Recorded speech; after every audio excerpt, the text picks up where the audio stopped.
Now to Sydney, where we've had violent protests sparked by the visit of the Israeli President Isaac Herzog, who came to our country to mourn with the Jewish community after the Bondi terror attack.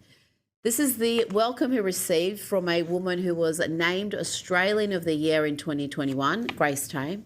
We have to continue to mobilise and we have to continue to globalise. Say it with me, from Gadigal to Gaza.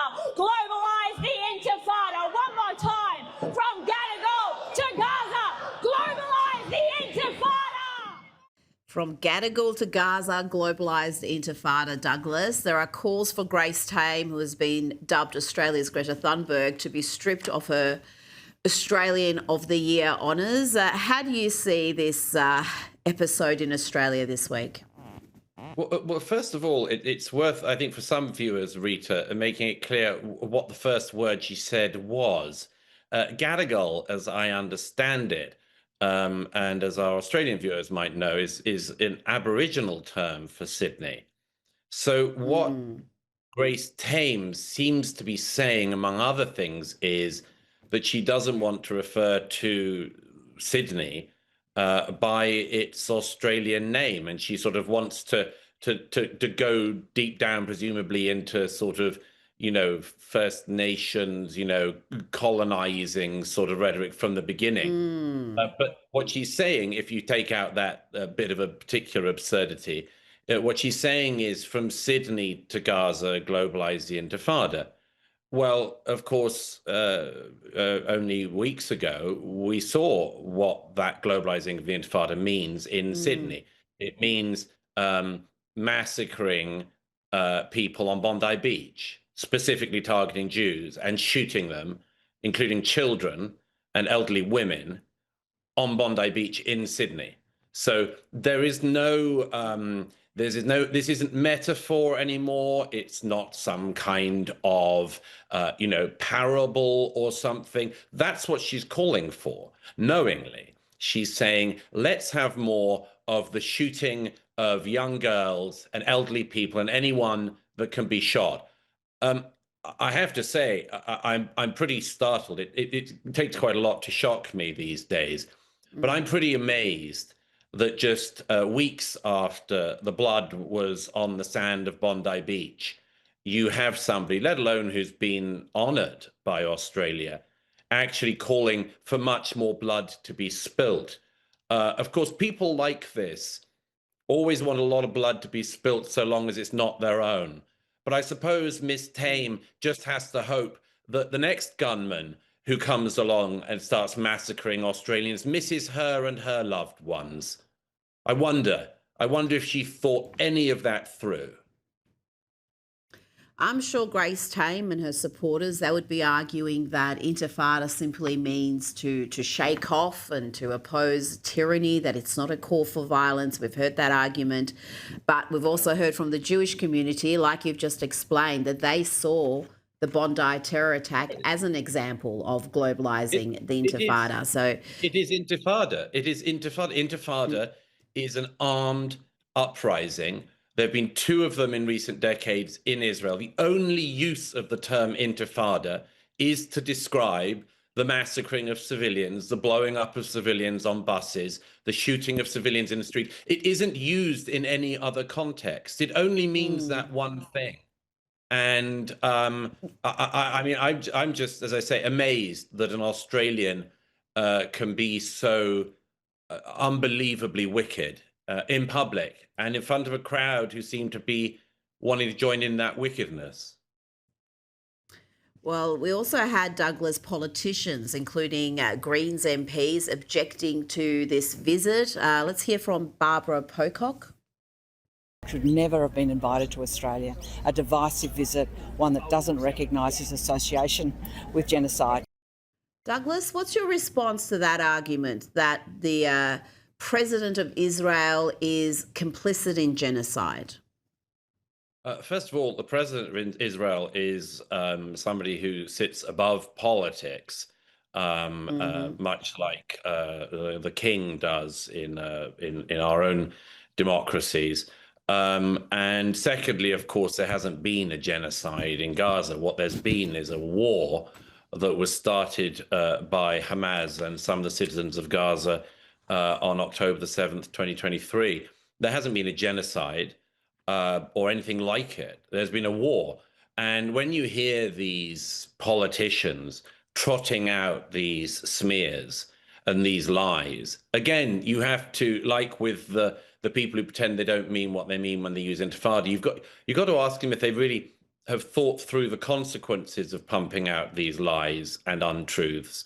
If there were actually a genocide going on somewhere, if there was an actual attempt to completely eradicate an entire people and it had been going on, then that's one thing, but that's absolutely nothing like the war that's been going on that Hamas started. So yes, I mean, to make that claim is itself just unbelievably fallacious and erroneous. But to claim that the non-political president of a country which has been at war for the last couple of years, when he comes to Australia to mourn with terror victims in Australia, should be treated with this barrage of lies and contempt and smear is really quite something. And always, as we know, Rita, as you and I have often said, always this comes from people who think that they're standing on the right side of history. You know, there they are standing, screaming abuse at the Jews, and it's all still on the right side of history, calling for violence, calling for more intifada, more armed uprising, but it's always on the right side of history, isn't it? It's always in a nice and kind way, of course. And we don't see these people, whether in the US, the UK, or here in Australia, protest against the Iranian regime. We haven't seen that at all from these leftist activists, not even as shocking reports come to light of the regime executing injured protesters in their hospital beds. The New York Post reports on horrifying footage being shared inside Iran of security forces raiding hospitals to look for those who were wounded during the protest, Douglas. And the numbers killed now, we're not clear on them, but there are many tens of thousands. I think it's safe to say, Rita, that there are certainly tens of thousands of casualties inside Iran caused by the regime, the victims being the Iranian people, who have incredibly bravely turned out on the streets to object to the regime that's ruined the country of their birth since 1979. It's pretty amazing when you think about it that in just a few weeks, all those casualties have mounted up, and there's this silence. There's just this silence. You and I have commented on it before, Rita. Why is the silence there? Is it that Jews aren't involved? Is it that they can't blame Trump? Is it that there isn't, that they can't see some kind of, decolonizing angle to this? Who knows? Maybe their fatuous worldviews aren't actually applicable to the world. I mean, there's a thought. So we have obscene things. Like commentators, not just being silent on this, and not just protesters being silent on this, but actually we've seen in recent days various Islamists and others in the West attacking the brave critics of the Iranian revolutionary government. I mean, it's not just the critics of the government on the streets of Iranian cities, it's the critics of the Iranian government from Iran in cities like New York who are getting criticism. If an ounce of that criticism went to the Ayatollah and his death squads and all of his goons from the Basij militia and elsewhere, who, as you say, as the New York Post reported, are not just shooting people in the head in the streets and sniping at people in the streets, but going around and shooting them in their hospital beds. If an ounce of a condemnation came towards them, I mean, we'd notice it, but it isn't. The silence tells you almost everything, frankly. It is, and you're so right. The smear campaign against the people speaking out for the Iranian freedom fighters, and even smearing people inside Iran who are risking their lives protesting against this regime. The suggestion that this is some Western plot, it's some conspiracy by America and Israel to destabilise a regime that, as you explained, has destroyed that country since 1979. Now, before you go, I saw this piece in the Independent yesterday arguing, Douglas, that the UK countryside is racist.